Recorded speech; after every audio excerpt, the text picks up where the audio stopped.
Aujourd'hui, nous allons commencer un nouveau mouvement, le néoclassique, en parlant d'un peintre premier protagoniste de ce mouvement en Europe, David.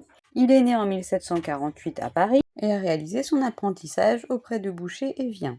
Il travailla dur pour gagner le prix de Rome et pouvoir partir là-bas étudier Raphaël et les sculptures gréco-romaines. À partir de là, il développe son style comme en opposition aux excès du rococo. Un style plus logique, plus simple, et il va devenir très célèbre pour ses peintures mythologiques. Sans être passéiste, ses héros vont devenir les acteurs du présent. Quand la Révolution éclate, il devient acteur de ce mouvement, et même député de la Convention.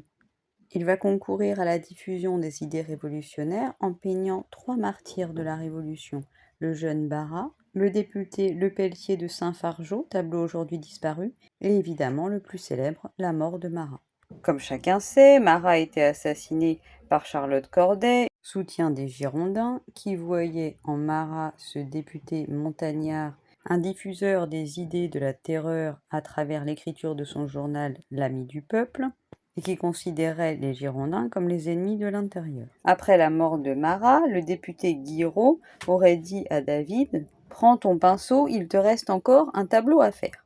Le peintre s'est rendu sur place le jour de la mort et a réalisé le visage. Il a choisi de le peindre de manière sereine, avec un demi-sourire et sans les problèmes de peau qui touchaient Marat. Les portraits de David ne cherchent pas la ressemblance extrême, mais plutôt montrer le caractère du personnage, et ici diffuser l'idée de cette révolution éternelle, qui ne s'arrête pas avec la mort. L'ensemble de la scène est extrêmement dépouillé, seulement éclairé par cette lumière qui donne un sentiment presque divin, et qui permet le contraste entre l'arrière-plan et le corps blanc du mort, encore renforcé au niveau de la tête où le fond est plus foncé. La position du corps a également quelque chose de christique. Notons la ressemblance avec la descente de la croix du Caravage.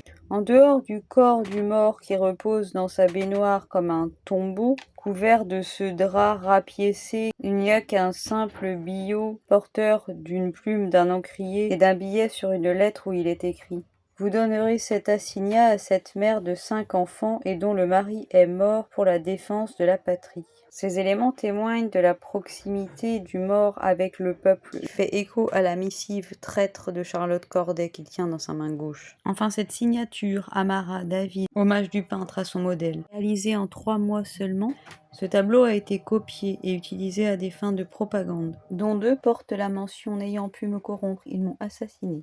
La version originale est au musée de Beaux-Arts de Bruxelles. À demain!